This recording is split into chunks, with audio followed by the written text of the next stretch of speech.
A la parte que más nos interesa, que es la parte un poquito más arcoiris, más colorida. Venga, va, que para algo me especialicé al fin y al cabo en historia y cultura LGTB. Venga, oye, por ahí se empieza. Bueno, a ver, eh, toda la vida, por el hecho de ser gay, siempre se ha considerado como algo como más débil, pero más de una vez se ha demostrado todo lo contrario, ¿no? O sea, tú como historiador ya te has llegado a hablar de ellos en tus vídeos. Uno de ellos se puede hablar del batallón de Tebas. Batallón de Sí. Tebas, piratas, samuráis. Uno de mis favoritos que del último vídeo que hiciste es que se llama James Tate Ellison, no sé si lo he dicho bien. Ah, sí, pero bueno, pero ese un poquito, ha ido a escoger a un Uno personaje. de los guerreros, para mí este me gustaba más, que era todo lo contrario. Yo con 14 años lo que quería ser monja, porque he visto Sister Act y el amante de una banda, el amante de un guerrero de una mafia. Sí, sí, sí, sí, sí. Y así en poder decir, no, Carlos Rodrigo, no te vayas con esta mujer, es una diabla. Bueno, pues estoy preparando un nuevo vídeo que ese sí que va a estar, ese sí que te va a gustar porque, vamos, no quiero hacer spoilers para que la gente lo vaya a ver, pero el tema es el baile, se llama El baile de los invertidos. En el siglo XIX-XX existieron bailes, que eran bailes donde iban los homosexuales, que eran clubs secretos de homosexuales que tenían incluso rituales de iniciación para entrar y allí se travestían, hacían fiestas, hacían orgías. Aquello era una fantasía. Fantasía, ¿eh? Sí, nunca mejor dicho, pero porque ahora nosotros en el siglo XXI estamos acostumbrados a locales de ambiente y a ver todo lo que vemos, pero... No, no, no me refiero a eso, sino a la parte yo de las orgías, que ya es como que no. Ah, bueno, sí, bueno, pero porque, a ver, Eran unas guarras, dilo, eran unas guarras. no, pero si estamos hablando de señores que tenían que por obligación estar casados, tener su descendencia y obligarles a llevar una vida que no querían. Entonces, en el momento en el que se les daba un poquito de libertad, que eran este tipo de fiestas, aquello era Eran bacanal. claro, pero porque si tú a un animal le quitas el de comer durante un día, el día que le vas a dar de comer, ¿qué va a hacer? Comérselo todo. En este aspecto y ocurre en la actualidad con la gente que está metida en el armario. Ocurre, o sea, tú a una persona no le das lo que necesita y en el momento en el que lo coge todo, coge lo que sea. ¿Me explico? Sí. Sí, es gracioso, pero en mi símil es ese. O sea, eran épocas en las que estaba todo mal visto, estaba todo oculto y todo racionalizado, pero en el momento en el que teníamos una mijita de libertad que yo era Se levantó de la boca. Se levantó. distinto, a lo mejor era el batallón sagrado de Tebas, que lo has mencionado, distinto es porque ahí existían lazos de amor, de protección, de honor. Eso iba a decirte, espera un segundo. A ver, ahora vamos el batallón Salva de Tebas, que el nombre ya sirve como título para una serie de HBO. Sí, bueno, también sirve para una película porno que tiene nombre, también hay una película porno de eso, pero porque todo lo desvirtualiza, lo sacamos de contexto en la actualidad. A ver, que Pero fueron, bueno, el batallón sagrado de Tebas es muy bonito, a que mí me fueron, gustó mucho. que fueron 15 parejas. No, 150, Ah, 150, no, mis muelas. Escúchame, 300. no, mis muelas. Escúchame, y se elegían, los elegían ellos, se juntaban, se conocían ya de antes, porque No, a ver, lo voy a explicar. El batallón sagrado de Tebas, ¿vale? Se crea en la ciudad de Tebas. Lo que hacían era coger a 150 hombres de entre 25 a 30 años. pero al azar, ¿Qué? al azar. Solían ser personajes de la aristocracia de la ciudad, personajes de poder y que eran de la nobleza de la ciudad. No cogían al que trabajaba en el campo ni al No, no. granjero. Me refiero que eran personas que no se conocían de nada. O sea, tú sí, tú aquí. No. A ver, se podrían conocer porque al fin y al cabo Tebas no creo que fuera Madrid o Navarra del siglo XXI. No creo que existieran muchísimas personas, se conocerían de algo porque al fin y al cabo cogían a gente de la nobleza de la ciudad. Sí, vamos, del barrio de toda la vida. El hijo de la Reme y del Amparo. ¿Están ahí? Y cogían a eso, a 150 chicos de entre 25 a 30 y a 150 chicos entre 15 a 18. y lo que hacían era unirlos, el mayor con el joven. No solamente era algo sexual, que siempre se va por esas ramas, no. Era una forma que tenían de instrucción, una forma de que el hombre mayor instruyera al joven en el arte de la guerra, en el uso de las armas, en cómo el día a día en vivir, también en cómo había que hacer en la cama. Y además todo esto los llevaban a un templo, les hacían hacer unos votos de honor, de amor, de protección al prójimo. Esos son votos de boda, ¿no? Se podría considerar. Claro, sí, les hacían unos fotos de boda y además los hacían en un templo en honor a Iolao, que era el sobrino. el amigo sobrino íntimo de Hércules, de Heracles, que se sabe que fue su amante también, no fue solamente su sobrino amigo, sino fue su amante. Y allí había un templo en honor a Iolao. Entonces allí hacían estos tipos de votos y, joder, pues fueron tan importantes como que desbancaron a Esparta como hegemonía militar, que durante 33 años no había quien destruyera a esos 300 hombres. ¿Por qué? Porque no solamente luchaban por Esparta, por Tebas, luchaban por el amor que tenían al lado, porque no los deshonraran, porque no le hicieran nada al de al lado. Entonces, durante 33 años no pudieron contra el batallón sagrado de Tebas. Y era que hay que recordarlo, eran 300 maricones dando por saco a todo el Hélade, a todo Grecia. Bueno, espera, que me viene una imagen muy mala a la cabeza. Entonces, ¿qué estaba diciendo? A ver, entonces sí, lo eligían aleatoriamente. Decían, tú júntate con ese, tú aquel. Que yo me imagino a la persona ahí diciéndome, a ver, ¿qué hago con esa persona que no tengo nada en común? ¿Nos matamos? ¿O dejo que lo maten? ¿O dejo que lo maten? Tenían que aceptarlo. Es más, el artículo que estoy escribiendo ahora en estos días trata sobre los rituales de iniciación masculinos. Y esto al fin y al cabo era un ritual de iniciación. Era el paso de un niño a hombre. Sí, bueno, es que bueno, si cuando escriba el artículo te lo mandaré para que lo leas y vas a flipar, porque he descubierto cada ritual de iniciación que en la actualidad aún se siguen practicando, que dices tú, vaya tela. ¿Pero de qué tipo? Pues escatológico, cuanto menos alguno que otro. No, sigue, que esas cosas me interesan, aunque luego me ponga rojo. No, hombre, no, es que me debo a la Premier, ¿no? No, pero bueno, hay una tribu en Papúa Nueva Guinea que le dicen los guerreros del semen. Ay, no te creo. O sea, con eso te lo digo todo. Ahí te doy yo la puntilla ya. Que quiera, que vaya a leerlo. O sea, un guerrero dice, oye, estos niños me han chupado. Mira, ¿sabes cuál es el juego de la galleta? ¿Sabes cuál es el juego de la galleta? Ni idea. No. Pues que esto es que tengo por aquí gente que no debe de escuchar este tipo de cosas, entonces no puedo decirlo. Pero bueno, tú busca lo que es el juego de la galleta y ya me lo cuentas. ¡Qué cochino! Bueno, a ver qué me mandas, que estoy casado. A ver, yo te voy a mandar el artículo, ¿eh? Yo te voy a mandar el artículo. Bueno, el artículo que eso no lo he explicado ni lo he dicho, pero yo colaboro con una página web, con una comunidad LGTBI de aquí de Andalucía, que todos somos andaluces y todos somos LGTB, y ahí es donde yo tengo una sección, una columna de historia, y donde hablo de historia LGTB, hay de todo, hay noticias, hay música, hay actualidad.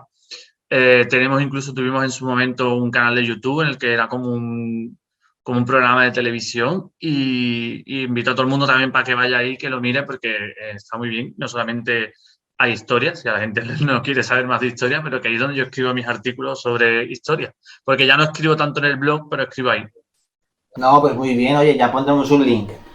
Me acaba de decir que estas parejas eran aristócratas. Si uno moría y otro sobrevivía, este heredaba una propiedad o algún título o algo. Date cuenta que ese batallón duró 33 años. No hubo... Y además quien acabó con ellos fue Alejandro Magno. Otro maricón. Otro. Pero es que Alejandro Magno primero... No, fue su padre. No, a ver, Alejandro Magno también, pero su padre fue el que se cree que fue secuestrado o estuvo un tiempo en Tebas y durante ese tiempo a él lo metieron dentro del batallón sagrado de Tebas. Entonces él sabía que Lo que no sé en qué rol, si era el Erastes o era el Erómenos, pero él posiblemente estuvo en el Batallón Sagrado de Tebas porque él era aristócrata, era de la noble, era el príncipe de Macedonia, entonces posiblemente perteneciera al Batallón Sagrado de Tebas. Cuando él se convierte en rey, él sabía cómo era el funcionamiento del batallón, se lo transmite a su hijo y en la batalla de Queronea es cuando Alejandro, con toda la pena del mundo, porque luego cuando destruye al Batallón Sagrado de Tebas, erigió un monumento en su honor, los destruye y acaba con ellos, sin que en 33 años no se sabe qué es si se moría uno, qué es lo que ocurría.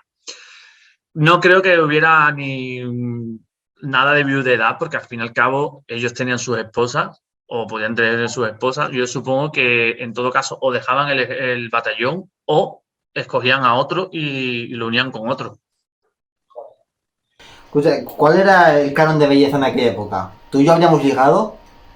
En la época en la época que yo he estudiado, ¿no? En la época que a mí más me gusta, que es la clásica, pues nada más que tenéis que ver los frescos y esculturas de la época, ¿no?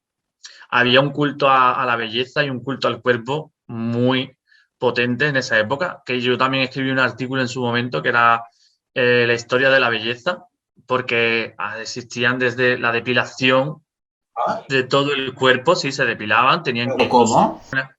pues con aceite, se untaban en aceite y con unas cuchillas muy afiladas se depilaban el cuerpo entero. Háblame a mis muelas, qué miedo. Luego existían, pues eso, existían gimnasios, existían dietas, los gladiadores tenían su dieta equilibrada para tener los cuerpos que tenían. Las mujeres se usaban pelucas, maquillajes, los hombres también algunos se maquillaban. La raya está aquí.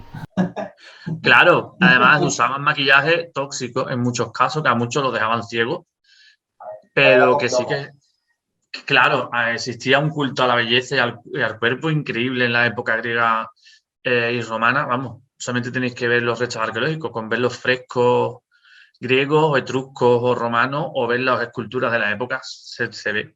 O sea, el canon de belleza era el que posiblemente exista en la actualidad, que es un cuerpo de gimnasio y chicas con senos voluminosos, caderas. Influencer.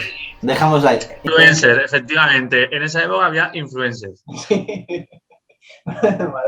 Bueno, tenemos nuestro público, no pasa nada. A todos tenemos el público. En el libro de los justos no hay nada escrito, ¿no?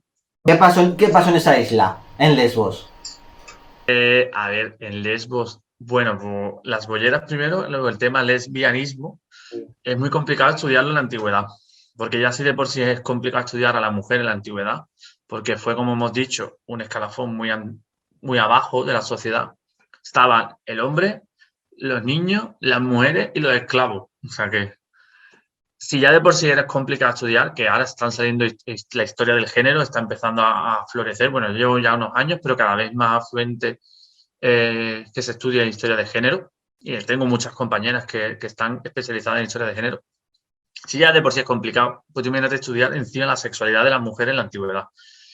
Sí que hay casos, como por ejemplo este de Safo de Lesbos, pero volvemos a lo mismo que hablamos al principio, es el meterse con alguien para desprestigiarlo. ¿Qué pasa? Que Safo de Lesbos fue una mujer adelantada a su tiempo, que quería estudiar, que quería educar y no solamente educarse, y no solamente educarse, sino educar a otras muchachas. Se vuelve a su Lesbos, a su ciudad natal de Lesbos, y crea una academia donde las muchachas estudiaban, leían, aprendían las labores de cómo ser una buena mujer, es decir, a tejer, cocinar, pero también les enseñaba historia, filosofía. ¿Qué ocurre? Que eso no era bien visto a los ojos del resto de griegos, porque las mujeres no podían educarse, las mujeres tenían que ser tú a casa, procrear y fin. Y empezaron desde Atenas a meterse con ellas, a decir que allí lo que ocurría eran orgías lésbicas, que ella les metía cosas en la cabeza, que ella era lesbiana. ¿Qué ocurre? Que ella se casó y tuvo descendencia, tuvo una hija, pero hay una parte de su vida que sí la podemos leer porque ha quedado escrita, por lo que podríamos pensar que es bisexual. Y el motivo es porque escribe una oda en honor a a una de sus estudiantes y en la oda o en la escritura sí que se entrevé que ahí existió algo más que un amor entre maestra y alumna. Entonces, posiblemente, cabe la posibilidad, porque eso es otra cosa que no hemos mencionado, pero la palabra bisexual, gay, homosexual, mejor dicho, heterosexual, etc., eso no existe, eso es algo del siglo XXI, esos conceptos son actuales. En la antigüedad no existían esos conceptos, por lo tanto, era más fácil estar con un hombre o con una mujer porque no había esas etiquetas como tenemos en la actualidad.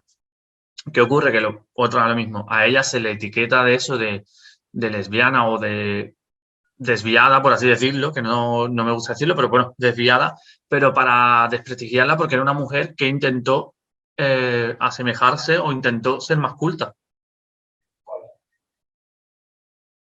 Pero vamos, que le pasó a todas las mujeres, a Cleopatra, como hemos mencionado, también le ocurrió, la tachaban de que era una ninfómana, de que etcétera, etcétera, pero es que era una mujer que hablaba un montón de idiomas, que era culta, que era encima, llegó a ser faraona y llegó a estar en la misma escalafón que un hombre, y eso en esa época no estaba bien visto. Bueno, no era la única, ¿no? Estaba Hatshepsut. Sí, pero Hatshepsut, sin embargo, es muy distinta a ella, porque Hatshepsut nunca se consideró faraón. Él no, incluso las representaciones de ella llevan las típicas características de un hombre. Uy, era un hombre trans en aquella época. ¿O? No era un hombre trans, no es que fuera un hombre trans, sino que ella sabía que el faraón, o sea, la cabeza del Estado egipcio, tenía que ser un hombre. Aunque ella fuera la reina. Pero para no romper eso, ella siguió asimilándose a la imagen que se asimilaba a los hombres. Cleopatra es distinta, Cleopatra sí que se considera reina y se considera mujer y tal, y ahí sí que rompe. Pero vamos, igual en Grecia también ocurrió con las hetairas. Las hetairas eran prostitutas, por así Eso decirlo. se va a decirte. Las hetairas son. ¿Se podrían considerar como las geishas japonesas? Más o menos al mismo nivel el concepto. Sí y no. A ver, sí y no. Las geishas en teoría no se prostituyen. Bueno, son artistas. La película de Memorias de una geisha, que eso ocurre cuando ya llegan los americanos allí. Pero antes de eso eran señoritas de compañía, señoritas que a ellas sí se les dejaba. Las geishas es distinto, las geishas hacían, pues eso, tocaban Artistas. instrumentos, tal. Las hetairas eran cortesanas con estudios, porque las mujeres griegas no podían estudiar, no podían ir a las reuniones de hombres, tenían que juntarse con ellas mismas, y sin embargo las hetairas sí, y podían hablar y hablar de cosas de política, podían hablar cosas que las mujeres en Grecia no podían. Entonces, que tú quisieras, siendo mujer griega, hacer estudio y tal, era como si fueras una hetaira. Entonces, como las hetairas se prostituían, ¿sabes? Siempre la connotación esa, no sé si lo pillas, la connotación de si estudias y quieres tener los mismos estudios que un hombre, mal, porque vas contra la natura, por lo tanto nos metemos contigo. Es una forma un poco de dominación, ¿no? Bueno, haz lo que tú quieres, pero nosotros encima de ti. Y la que se salía de la norma, pues ahí que se le daba. Joder, qué putada. Por eso la madre, la abuela de Heliogábalo, la Julia, que a mí me encanta Julia Maesa, ella tuvo que reinar en la sombra. Julia. A través de su nieto, porque una mujer. Con mucho carácter. No se decía. Claro, vamos. Ostras. Oye, explícame lo de la prostitución sangrada, iba a decir. Bueno, sí, sangre habría. La prostitución sagrada, explícame un poco ese concepto. ¿Cómo es posible que ser pasivo esté como mal visto? Que lo veo un poco raro, ¿no? Porque es la otra pieza del puzzle, pero en cambio la prostitución sagrada sí que está aceptada y se ve bien vista. Sí, pero a ver, vamos, lo del rol que esté mal visto es porque volvemos a lo mismo. Si eras el pasivo, eras dominado y eras como una mujer, que era lo que estaba mal visto. Por ejemplo, entre los romanos había una ley que era no podías hacerlo con otros romanos, pero no te decían nada de hacerlo con un extranjero, porque un romano no podía dejarse dominar por otro romano, y menos por un extranjero, o sea que el rol pasivo estaba muy mal visto. Sí es verdad que hay restos arqueológicos como la Copa Warren, que ahí te ves a un romano dándole a otro romano, pero es un chico, es un joven, porque hasta una cierta edad no eres romano de plenos derechos. ¿Cómo es que se llama la copa? Copa Warren, como Expediente Warren, pues igual, Copa Warren. Buscarla, pues no tiene desperdicio. Y estaba mal visto, pero no solamente en Grecia, o sea, en Roma, en Grecia también estuvo mal visto, en muchísimas culturas estuvo mal visto ese rol, pero por lo mismo, porque te dejabas dominar y las mujeres eran las que se dejaban dominar. Entonces, si tú lo hacías, estaba mal visto. Otra pieza del puzzle, no lo entiendo. Sí, pero ibas contra la natura. Claro, ibas contra la natura. O sea, para ellos era contra la natura. Aunque luego lo hicieran y tal, pero era contra la natura porque te estabas asemejando a una mujer. Bueno, lo de la prostitución sagrada, entonces, ¿qué diferencia hay con el...? Pues mira, la prostitución sagrada, por ejemplo, que la realizó Heliogábalo lo hizo, era distinto porque tú lo que estabas era comulgando con Dios. Porque Heliogábalo era el representante de ese Dios en la tierra. Aunque fuese pasivo. Claro, pero por ejemplo, eso ocurre en Roma. Si nos vamos a la otra parte del mundo, que es a Latinoamérica, a Sudamérica, allí existió la prostitución sagrada, existió chicos o incluso gente trans, porque lejos de parecerlo, que esto es un huevo que voy a romper ahora mismo, lejos de creernos que en Latinoamérica, en Sudamérica son muy homófobos, es ahora, en la actualidad, hace 500, 600 y 700 años, allí el ser gay o ser del colectivo era como estar tocado por un dios. Es más, la gente los consideraba como seres mitológicos. Si tú eras un hombre y te sentías mujer, eras apoyado por tu familia y viceversa. Si eras una mujer que quería ser un hombre, igual. Y si eras un chico homosexual y tal, pues es que en muchos sitios te metían en un templo para que ejercieras la prostitución sagrada y te llenaban de oro, de joyas preciosas. Hay muchísimos escritos, que no es algo que me estoy inventando yo, hay muchísimos escritos de los colonos, de los europeos cuando llegan allí, que describen todo esto. O sea, Bartolomé de las Casas, por ejemplo, lo describe. Y describe cómo caciques, el cacique de Tumbayá, tenía un harén de hombres para él. Se quedaría muerto. O sea, es muy distinto por lo que te he dicho. ¿Por qué? Porque en muchas culturas, o por ejemplo, en este caso, en Latinoamérica eras como un unicornio, era un ser mitológico, entonces hacerlo contigo era como tocar a Dios. Magia, magia. Claro. Bueno, si me ven con estos tatuajes más, ¿no? Todavía. Claro, pero tú imagínate en esa época, porque es que existió. Bueno, y si hablamos, por ejemplo, del transformismo, había uno en concreto, que no sé si lo diré bien, repito, Edmund de Bryce. ¿Cómo es de Bryce? Edmund, no sé. Yo digo Bryce, yo aquí me pongo en modo pijo y digo Bryce. Que fue una folclórica, ¿no? Claro, pero es que ese tema, primero que tengo que dar las gracias desde aquí a mi querida y amiga Samantha Valentine, que es la que me ayudó a escribirlo. También un beso para ella. Es muy buena, es más, tenéis que ver que ahora va a estar en Drag Race 2. Es muy amiga mía y es muy culta, sabe muchísimo sobre la cultura pop. Y quise en su momento, porque me di cuenta, leyendo mitos, que había muchísimos mitos de semidioses, dioses que se travestían. Hércules, Thor, muchísimos. Y me puse a investigar y me dijo él, ¿por qué no hablas sobre los transformistas del siglo XIX-XX, que existieron muchos? Y dije yo, ¿qué? Porque claro, como te he dicho antes, yo a partir de Roma, para mí todo es off. Total, que me puse a investigar y es verdad, existió Edmond de Bryce, existió Ocaña, que fue muy famoso, que fue durante la época franquista. Y Edmond de Bryce fue un boom en una época en la que España era muy retrógrada, muy analfabeta, posiblemente también muy homófoba. Y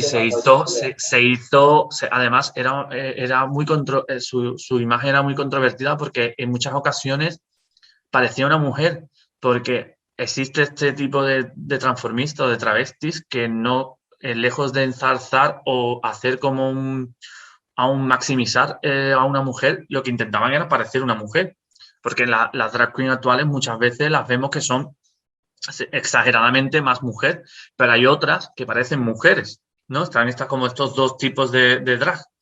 Pero Exmon era de este tipo que tú la veías y tú a veces tenías que pararte a pensar y decir, pero ¿es un hombre? ¿Es una mujer? ¿Qué es? Y en esa época, además de la sátira que tenía y tal, fue muy controvertido y fue muy famoso porque es que recorrió medio mundo por teatros de París, Nueva York, Argentina, con su show. O sea, que fue una persona muy relevante y fue un RuPaul de la época. ¿Cómo consiguió destacar sin que tuviese percusiones en aquellos tiempos? Pues supongo porque la gente en esa época lo vio como un espectáculo. No creo que lo vieran. Era comedia. Claro, lo veían como un. A ver, durante muchísimos siglos los hombres habían tenido que vestirse de mujer para representar papeles femeninos porque las mujeres no podían hacer teatro. Supongo que eso en alguna forma quedó como en el subconsciente de la sociedad y no les resultó raro ver a un hombre que se parecía o que parecía una mujer y que hacía shows cantando copla y de flamenca y tal. La prima mía Es que carnal.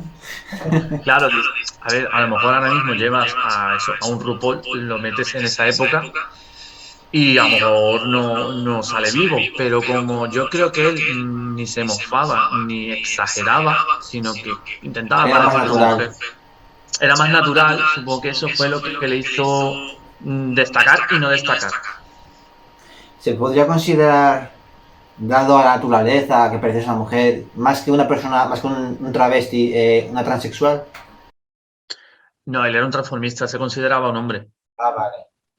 se consideraba hombre, se consideraba un hombre. Bueno, Lo que pasa no, sigue, sigue, sigue. que No, no, sigue, sigue, eso, sigue. que él se consideraba un hombre, él no se consideraba una mujer trans. Él era un hombre, le gustaba ser hombre, lo que pasa es que tenía un alter ego, que era Edmond de Bryce, y ya está, no era más. Así que, No hay constancia, o por lo menos yo no he leído nada de que él se considerara una mujer y quisiera ser una mujer. bueno, aquí no puedo dejarme escapar un tema muy importante y es que en la historia no veo hombres trans. Solo veo un montón de, lo que has dicho tú, hombres cis que se han vestido de mujeres o travestis que fueron artistas, pero hombres trans no veo. Ni antes ni ahora, ¿eh? Por ejemplo, en el deporte no existe. Hay uno que es mi fetiche de personaje, es mi amor, como yo le digo, que es Helio Gavallo. Helio Gavallo fue la primera persona trans. Él pidió a sus médicos que le pusieran una vagina y lo convirtieran en mujer. Lo que digo en este caso de hombre cis a mujer trans, pero digo al revés, mujer trans a hombre. Mujer cis a hombre trans. Ay, esos líos. En Twitter te cancelan.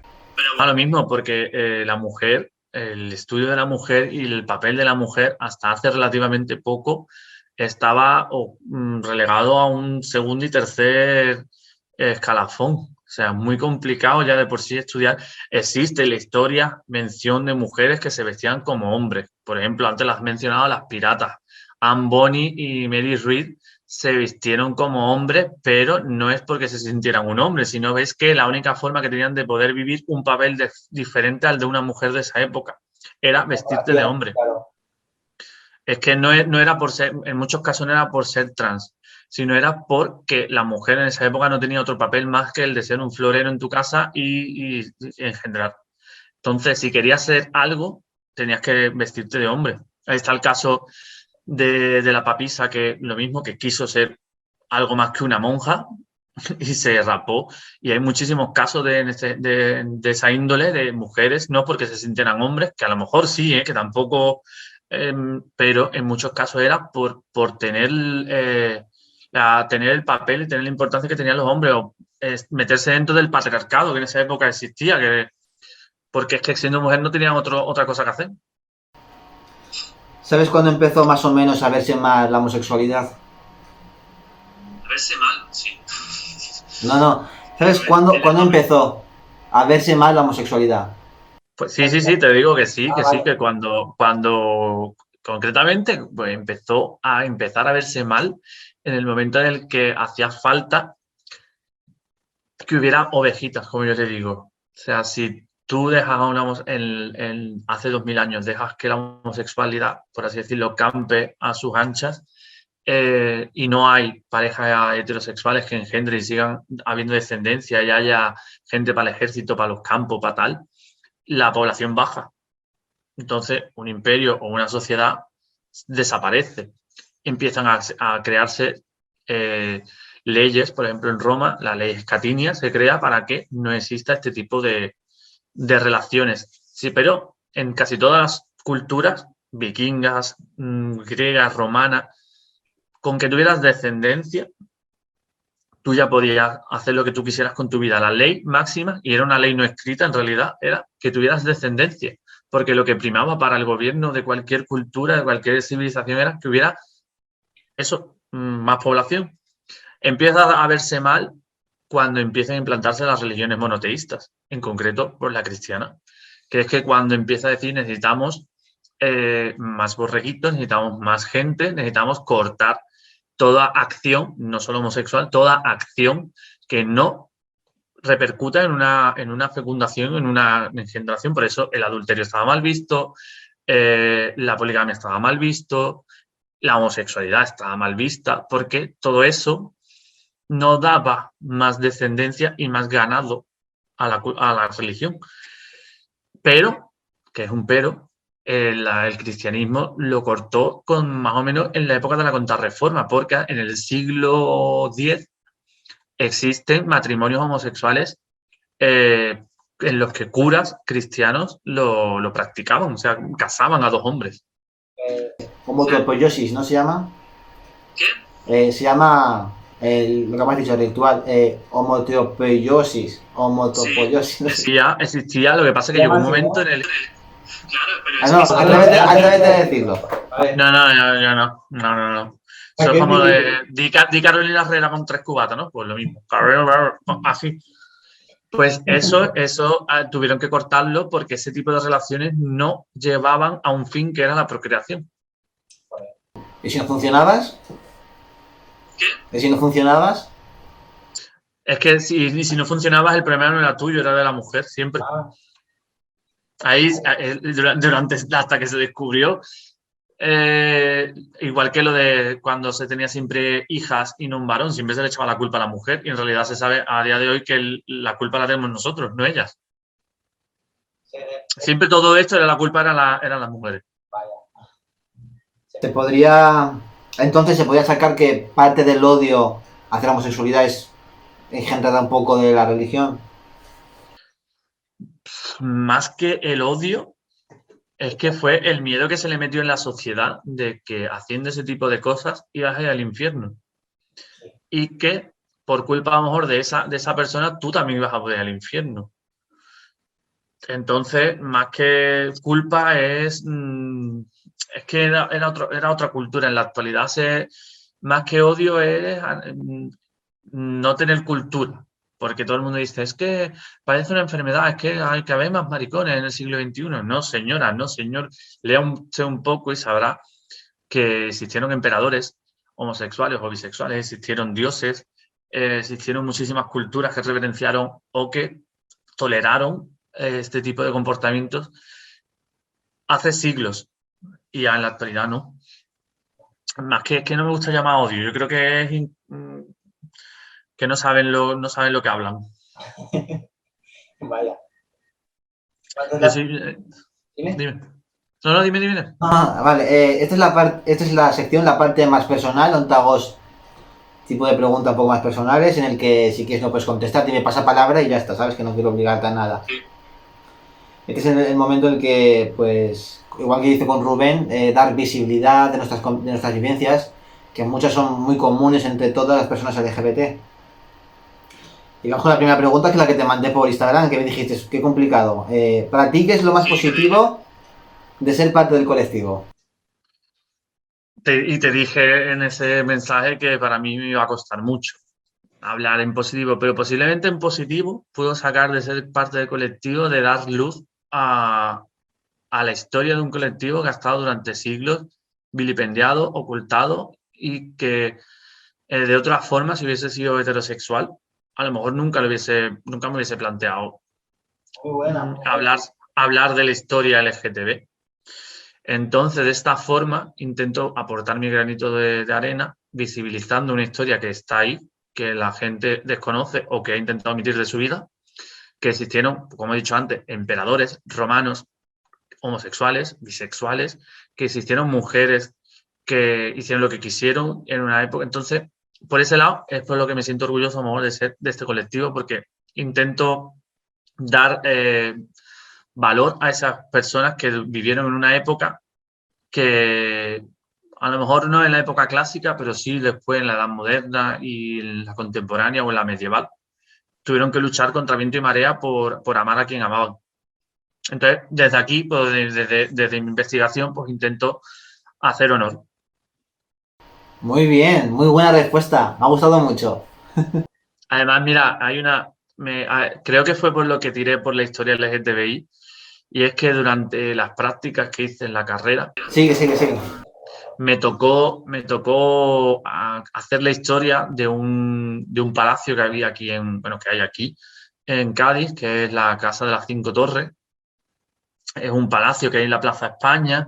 Si alguna vez venís alguien a Cádiz o vienes tú a Cádiz con tu pareja, pues en la Plaza de España hay un palacio que se llama, que es la Casa de las Cinco Torres, porque tiene 5 torres.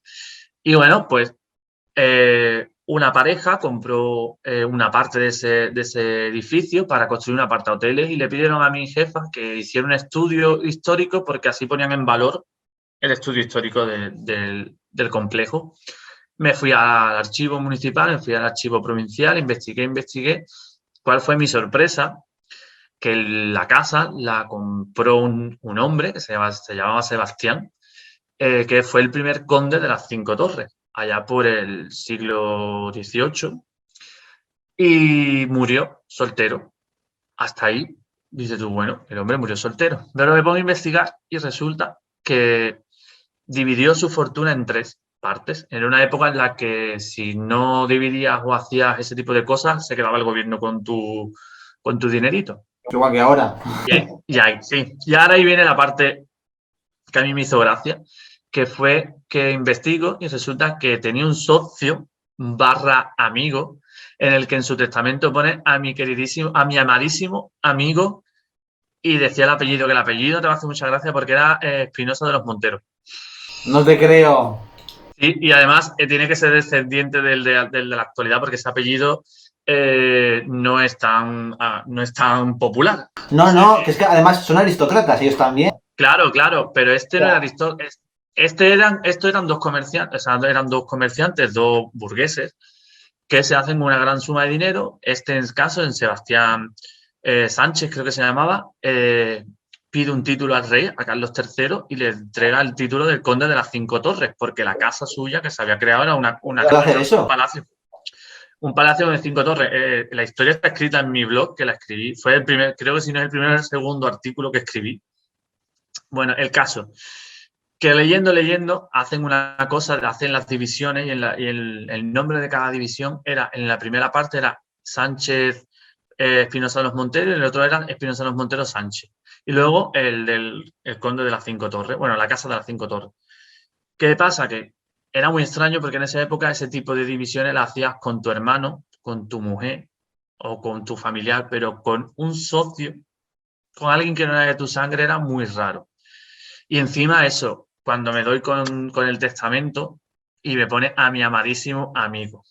Y fue como, guiño, guiño, aquí hay tema. Se lo presento a la que era mi jefa, y tal como lo lee, me mira y me dice, ¿tú qué crees? Digo, no, dímelo tú, que tú eres la experta. Pues yo, al fin y al cabo, era un chico de práctica. Y me dice, yo creo que hubo algo entre ellos dos, amasaron una fortuna entre los dos. Como no se podían casar ni podían... Fue la única forma en la que Sebastián tuvo de darle un dinero a él. ¿Qué ocurre? Que ahí viene la anécdota. La pareja que había comprado ese trozo de edificio para convertirlo en apartamentos turísticos era una pareja homosexual. Entonces, para mí fue como cerrar el círculo, porque al fin iba a vivir o iba a tener una pareja homosexual, iba a estar en esa casa, pero ya reconocida y siendo pareja.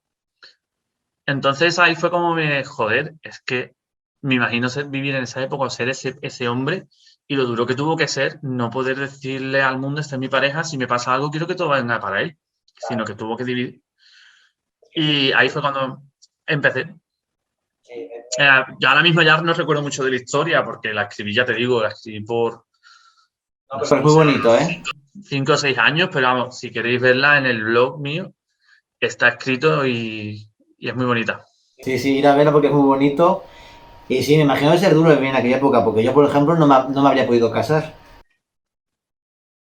Pues, pues la gracia también fue que en esa época cuando lo escribí no estaba el Espinosa de los Monteros en auge, porque no estaba ni siquiera vos. Entonces, cuando lo escuché la primera vez, cuando escuché por primera vez el apellido en la tele, dije, espérate. Bueno, así que imagínate. Hay un escritor que también se apellida Espinosa. Sí, pero es que este es literalmente Espinosa de los Monteros. No sé si también ese. A ver, que no. Yo digo que sí, directamente. Me he remontado. A ver, es que en la época esa me remonté en su momento, no me acuerdo, en la pandemia, durante la cuarentena, por aburrimiento. Dije, vamos a investigar a ver si es que son, que pueden ser familia, porque ya te digo que Espinosa de los Monteros no hay tantos. Joder, qué bonito. Pero bueno, esa fue mi primera acercamiento a la historia LGTB. Ah, mira. Y continuarás más, por cierto. Sí, vamos, ya estoy. Yo te obligo. Sigue. Nada, ya estoy a punto de terminar el artículo este de los rituales de iniciación. Luego tengo pendiente hacer el vídeo sobre ese mismo artículo. Quiero hacer el que te he dicho de los bailes de los invertidos y tengo muchísimo.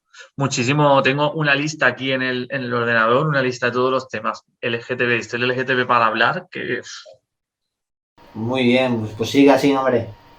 Y continúa la historia. Vale, esta es una pregunta un poco más sencilla. ¿Cuándo fue tu puesta de largo? ¿Cuándo saliste del armario? Buah, ¿cuándo salí del armario? Salí con salí con 16 años del armario. Salí con 16 años del armario, casi obligado, un poco obligado, porque yo había tenido novia. Total, no creo que nunca lo vaya a ver ninguno de los protagonistas de la historia, pero bueno. Yo tenía novia, un colega de mi grupo tenía también novia. Total, que él lo dejamos los dos con nuestras parejas y él empieza a salir con mi novia. Pero yo veía que de vez en cuando me miraba.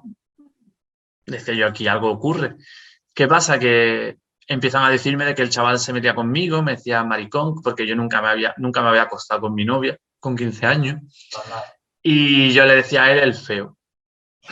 Porque no me parecía guapo en esa. ¿Qué va a decir ese con la cara que tiene?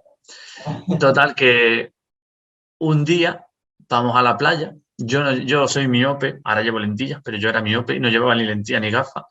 Y veo salir a un chaval del agua y pensé para mí adentro, joder, ¿cómo está? Cuando se acerca, era él, dije, y pensé, joder, si es el feo. ¿En serio? Sí, y resulta que a él le ocurrió lo mismo. Él cuando me vio en bañador dijo, joder, ¿cómo está? Fue como algo, ¿por qué me estoy fijando en él? Y desde ese momento empezamos no a salir, sino empezamos a estrechar más el lazo entre los dos hasta que acabamos saliendo. Y cuando él salió del armario, que se lo contó a su madre y a todo el mundo, él me dijo, pues ahora te toca a ti. O sea, él fue valiente. Entonces él me dijo, sí, yo lo he dicho, tú lo tienes que decir. Entonces, pues, se lo tuve contando a mi madre, le dije, mamá, que mi amigo tal, me dijo, sí, que te has peleado con él. Digo, no me he peleado con él, que no es mi amigo, que es mi novio.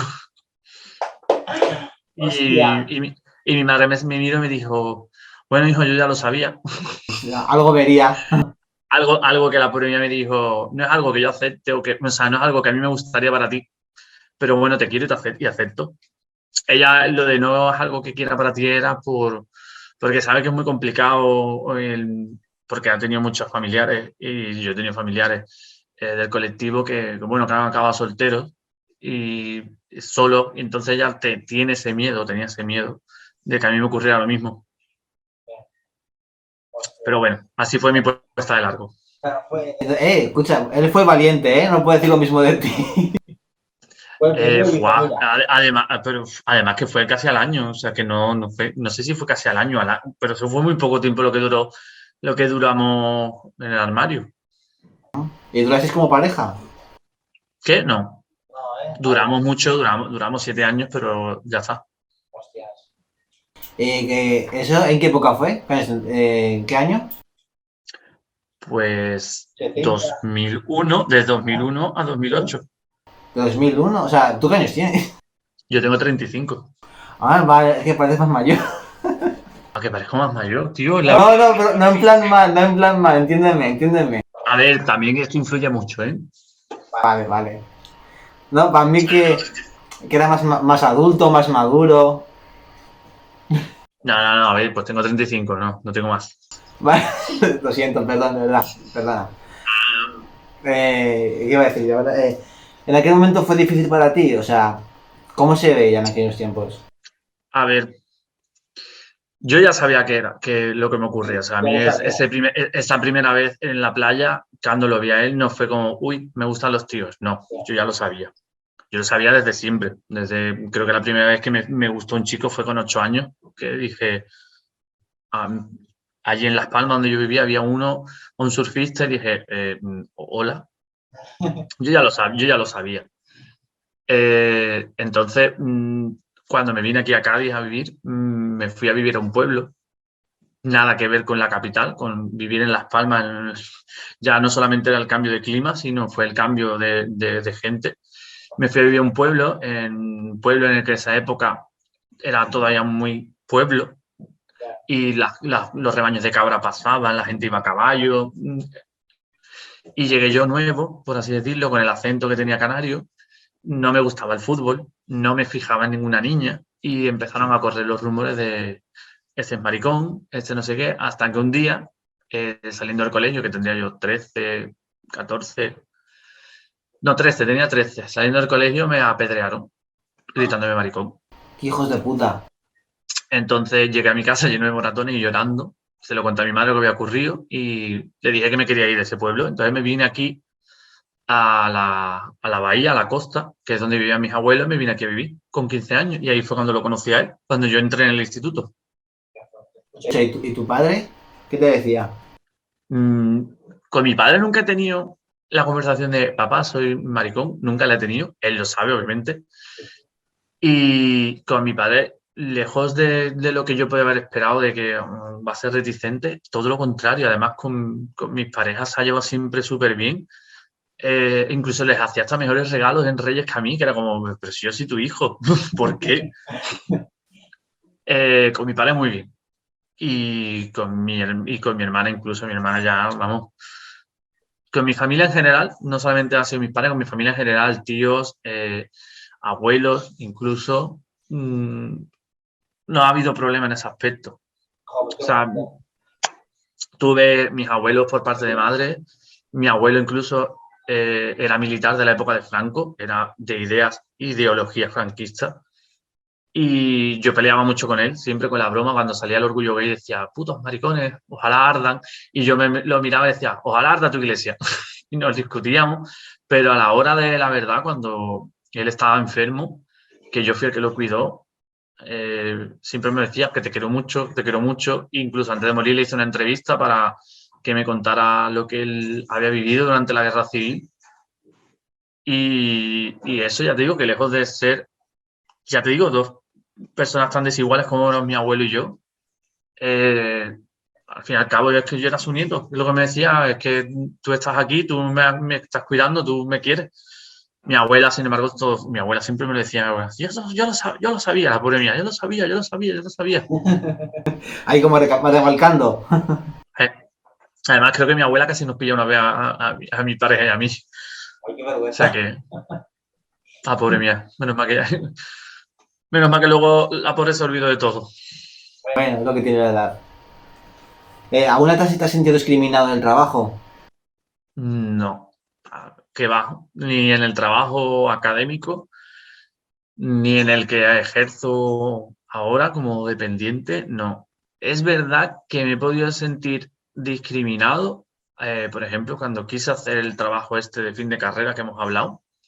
Yo lo quise hacer sobre la homosexualidad en la antigüedad y no me dejaron ninguno de mis profesores. ¿Por qué? Según ellos, no había bibliografía suficiente para hacerlo. La realidad. La realidad que yo creo es que era un tema que es cabroso a lo mejor para ellos y que no les molaba. No les convendría.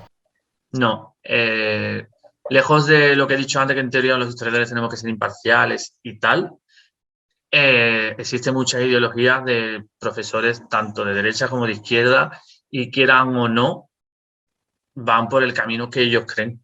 Entonces, pues si te toca con alguno que no es de la ideología partidaria al colectivo, pues obviamente te va a poner más objeciones que uno que a lo mejor sí lo es. Pero bueno, supongo que eso es como... O sea, hay más sesgos de lo que parece. Sí, no, pero no solamente en el estudio académico, en todo. O sea, por ejemplo, eso ya no son profesores, por ejemplo, de institutos y colegios. Buah, si yo te contara. Yo siempre he pensado que a mí me hubiese gustado en mi época estudiantil toparme con historias como esa, del Batallón Sagrado de Tebas, saber mitos LGTBI, porque a mí solamente me contaban lo de Zeus con tropecientas mil mujeres, pero nunca me dijeron nada de Ganímedes. O yo qué sé, o Apolo, sí, el cuadro de Apolo y Jacinto, pero la historia verdadera de Apolo y Jacinto no la supe hasta que fui mayor de edad. O Patroclo. O Patroclo y Aquiles, o Alejandro Magno y el Hiperión. O sea, que son personajes que decías tú, ¿y por qué no te lo cuentas desde la infancia con total naturalidad? No te estoy diciendo que entres en temas sexuales solamente. Entonces, es verdad que he hecho mucho de menos que empezaran a hablar cada vez más de ese tipo de historia. Lo mismo que hablas de Zeus con Hera o que se menciona con eso, que tuvo líos con ninfa o con el pues también tuvo con chicos y chicas. Dar otro tipo de protagonistas y otro tipo de ejemplos a los niños y a los no tan niños de que existió una pluralidad sexual en muchísimas épocas. Yo, por ejemplo, no se hablaba de nada. Tema sexualidad, por ejemplo, en mi caso no se hablaba de nada. O sea, no se habla, no existe. Sí, lo único que sí que se hablaba era de matrimonio. Ahora patrimonio, pero existe muchísimo patrimonio. Pero es que existe muchísimo patrimonio homoerótico. Es más, yo he hecho 2 vídeos hablando sobre arte homoerótico, que ahí está. O sea, hay muchísimo. Durante el Renacimiento, los artistas renacentistas hicieron un montón de cuadros de temática LGTB. O sea, Apolo y Jacinto, Clio y Artemisa, Clio y Artemisa, digo, Artemisa con el lío, es que hay muchísimo y no te lo dan. O sea, cuando te lo explican, no te suelen explicar el amor o el romance. O yo qué sé, que te digo, hay pinturas rupestres o grabados rupestres de mujeres manteniendo sexo, la Copa Warren que menciona antes, hay unas cerámicas precolombinas que se vean a 2 chicos follando, que son los guacos de la cultura mochevicú. Y dices tú, y estas que nada, son restos y son arte homoerótico. Y es patrimonio, al fin y al cabo. Cada uno de los, en Grecia, de los platos que pintaban el simposio. ¿El simposio? Claro, la cerámica griega, pero por ejemplo te vas a las tumbas etruscas, en las tumbas etruscas hay muchísimas tumbas etruscas en las que se vean chicos con chicos. Eso es patrimonio. Monedas, hay muchísimas cosas. Es que lo que te digo es que hay muchísimo patrimonio con escenas o con comportamientos homoeróticos y no lo transmiten. Claro. ¿Alguna vez has ido al Pride? Ah, sí, sí, muchísimo. Sí. Muchas veces. ¿Qué tal? Sí. Muy bien. O sea, mi primer Pride creo que fue cuando me quedé soltero, eso te lo digo todo. Después de 7 años fui a mi primer Pride. Me lo pasé muy bien. Mi mejor orgullo fue el orgullo gay mundial que hubo en Madrid. Y yo siempre me lo pasé muy bien. Yo siempre he ido con mis amigas y mis amigos. Me lo he pasado muy bien. Yo he ido a lo que era a disfrutar, a reírme, a pasármelo bien. Yo qué sé, es verdad que no solamente está lo que nos enseñan en la tele, no solamente son las carrozas, las fiestas, la droga, el sexo, el alcohol, no solo es eso. Hombres enseñando el culo. El orgullo no solamente es eso, el orgullo también es mesas redondas que hacen, proyecciones de cinematográficas LGTB, obras o, mejor dicho, exposiciones artísticas. Hay muchísimas cosas que se hacen durante esa semana que van unidas al orgullo, pero lo que más vende o lo que más proyectan es pues el desenfreno y la bacanal que formamos. Pero hay Morbo. muchísimas cosas, hay muchísimas más cosas. El morbo, al final el morbo es lo que mueve. Claro, el morbo. Así que, pero bueno, que a los que no vayan o no hayan ido, que se puede hacer todo, puedes hacer temas culturales, puedes hacer fiestas, puedes hacer de todo, no tienes por qué solamente ir a darlo todo y puedes hacer de todo. Mi marido no me deja, ¿eh? Me dice, como vayas allí, que a lo mejor te raptan. Ya, pero no, pero puedes hacer de todo. Bueno, tus amigos o tus compañeros heterosexuales muestran su apoyo, participan en algo en las redes sociales, por ejemplo, o sea, ponen la banderita en Instagram, ¿se atreven a hacer eso? Sí, claro, además yo tengo amigos, iba a decir, yo tengo amigos heterosexuales. Iba a decir, a ver, sí, tengo muchísimos amigos, tanto heterosexuales como del colectivo. Incluso tengo compañeros, porque yo también formo parte de la Asociación de Jóvenes Historiadores y Humanistas de la Universidad de Cádiz, que entré a formar parte de esa asociación porque hace un par de años hicieron una semana del orgullo gay, por el orgullo gay, y yo hablé, o sea, como tenía el canal de YouTube y tal, hablé. Y ellos mismos, que son heterosexuales en su mayoría, ese grupo, pues hacemos cosas y hablamos sobre temas LGTBI desde las redes sociales también, o sea que me he encontrado apoyo en casi todos los aspectos, siempre con amigos, de mis amigos y de todo. ¿Crees que a lo mejor porque es un círculo un poco más intelectual? No tiene que ver, no tiene que ver, no tiene que ver porque no todos mis amigos se han hecho carrera, ni todos mis amigos son especialistas o son académicos o han hecho una carrera, no. Eso no tiene nada que ver. Yo supongo que eso también va con las personas, ¿no? Supongo que, yo qué sé, o que me he rodeado siempre de buena gente. Yo siempre he pensado que en cuestión a lo mejor de amor no he sido tan fructífero, pero con amigos sí, en ese aspecto sí que estoy muy contento. ¿Cuándo fue la primera persona que vistes en televisión que era LGBT? La primera persona que vi en televisión LGTBI, pues Boris Izaguirre creo que fue. ¿Cómo Boris Izaguirre? Izaguirre, en Crónicas Marcianas. Que tú eres muy chico, ¿que sí? ¿Cuántos años me echas? Pues no sé, yo te iba a decir 27, 28. Mira, y luego me dices a mí, capullo, que riñes. Hostia, que susto me has dado. Ah, he escuchado la puerta, vino para el lado con una cabecita así. Me ha asustado. A ver, que pues, mi primer personaje LGTB fue Boris Izaguirre, que es verdad que sí, todavía estoy aquí. Oh, un hijo pequeño. No. Mío no. No, digo, bueno, esa forma de hablar, sí. Que sí, que el primero fue Boris Izaguirre, en Crónicas Marcianas. Vale, es argentino. Que supongo que también, a la par también, que aparecía Cristina la Veneno, también había de vez en cuando que se mencionaba a Viviana Fernández, Sí, pero Viviana Fernández. pero el primero creo que fue Boris. El mío fue Fernando y Mauri. ¿Qué? El mío fue Fernando y Mauri, de Aquí no hay quien viva. ¡Guau! No, el mío fue Boris Aguirre. Yo qué sé, yo creo que en la actualidad sigue estando, no sé ahora mismo, pero creo que sí. Bueno, sí es verdad que el primer personaje LGTBI con el que me encontré, que no era real, es decir, no era una persona real, era Shun, el caballero de Andrómeda de los Caballeros del Zodiaco. El morado.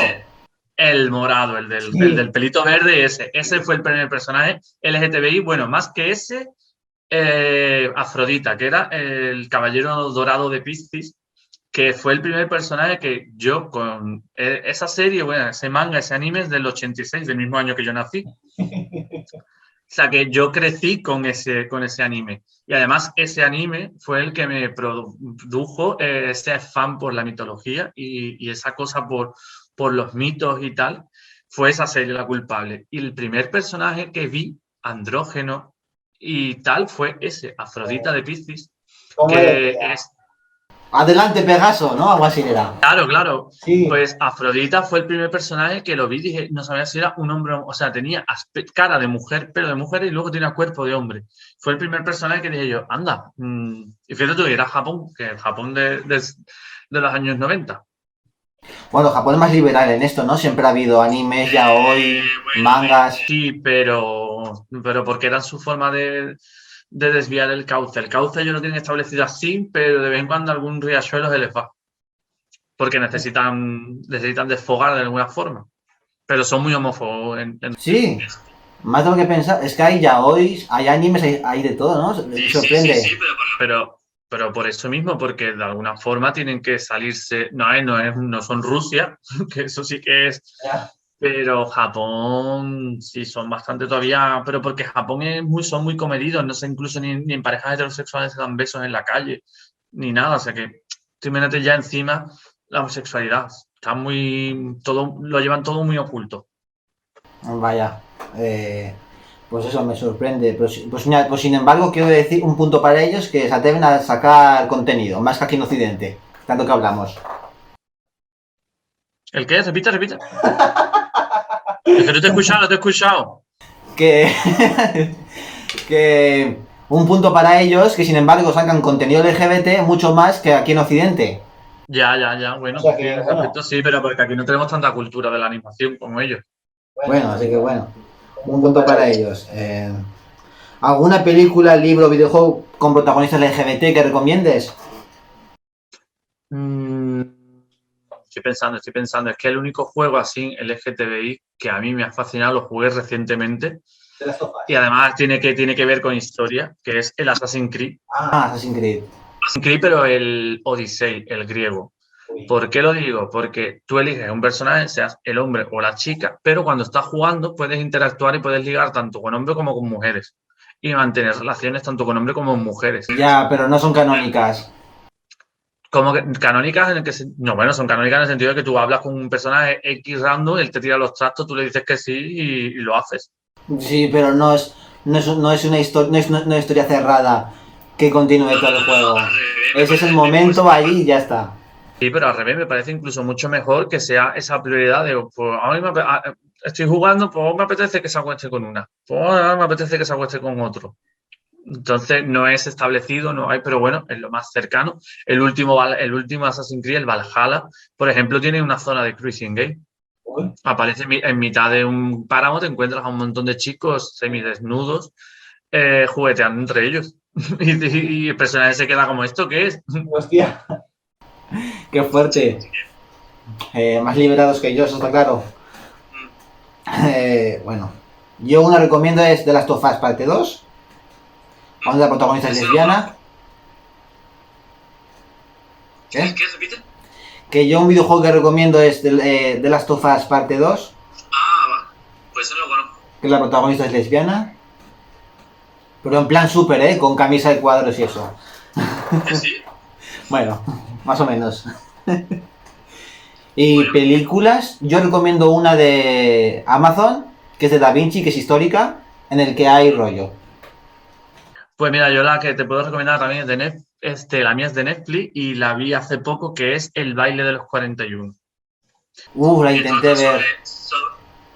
Esa la intenté ver, pero le cuesta. Pues esa es la que yo donde salió el tema este del baile de los invertidos, me la dio la idea esa. Es muy bonita, es muy triste, pero muy bonita. Esto es igual, todo tristes. Bueno, ¿qué más? Venga, que me van a matar. Sí, ya está, venga, a ver, la reflexión final. Y tengo una amiga travesti que asesina, ya te digo yo. Joder, pues me la recomiendas para hablar con ella. La reflexión final, aquí di lo que quieras. Haces spam, una reflexión, una opinión, lo que te da la gana. Venga, dispara. Que diga lo que me dé a mí la gana. Venga, la parte final, venga, di lo que quieras. Pues primero, darte las gracias por contar conmigo para tu espacio. Aquí raro es que normalmente no suelo ser tan yo, suelo ser como más comedido, hablar cuando me preguntan sobre historia y tal. Aquí he podido ser un poquito más libre Y nada, yo aprovecho también para decir a todo el mundo que se pase por mi canal, por el YouTube, por lo que quieran, que no porque hagan visualizaciones, sino porque conozcan más historia LGTBI, porque es muy necesario, sobre todo en los últimos acontecimientos, que cada vez hay más homofobia, cada vez hay más ataques contra el colectivo, y creo que sobre todo es por la incultura que existe en muchísimos aspectos de la vida y hay muchísimas personas que son muy incultas. Yo es lo que te iba a intentar decir antes, que creo que la homofobia es mayormente incultura, porque hay gente que no conoce, pues eso, la historia LGTBI, que no es algo del siglo XXI, que no es una enfermedad, siempre ha habido muchos bulos. Entonces, pues ya no solamente por darme visualizaciones, que también, sino por eso, por intentar ver que hay más allá. Luego, pues, no sé, que intenten que sean un poquito más curiosos, que intenten investigar y buscar y no tener prejuicios. ¿Ya? Vale. Sí, ya, ¿qué más quiere que te diga? Me viendo, es que ya no... Yo qué sé, es verdad que me lo paso muy bien. Y si no fuera porque tengo a 3 amigos aquí dándome por saco por el móvil, pues podría seguir. Bueno, y a 2 ahí dándome también por saco. Vale, pues eso, que me alegro que te hayas aquí desenvuelto, que entre amigas ya sabes que siempre bien. Y mi reflexión final es robar libros, o sea, al menos os llenáis un poco más, culturalmente, no pasa nada, sí. Todos hemos hecho eso. Ver esto en canal de YouTube, lo podéis escuchar en Spotify, en iVoox, Apple Podcast, no, Google Podcast. Bueno, yo tengo una reflexión final que es un eslogan muy bueno, que es ante la homofobia, cultura. Ante la homofobia, mi coño. También. Pero bueno, que se vayan a un museo, que vean los cuadros, que yo empecé a ver los cuadros de otra forma. Una vez que empecé a estudiar la mitología y la historia LGTBI, empecé a ver los cuadros de otra forma. Ahora te vas al Prado y cuando ves a Apolo con Jacinto ya no lo ves de la misma forma. Bueno, hasta aquí, que hasta que no quiero parte más tiempo. Muchos besos. Y muchas gracias por todo. Gracias. Adiós, guapo.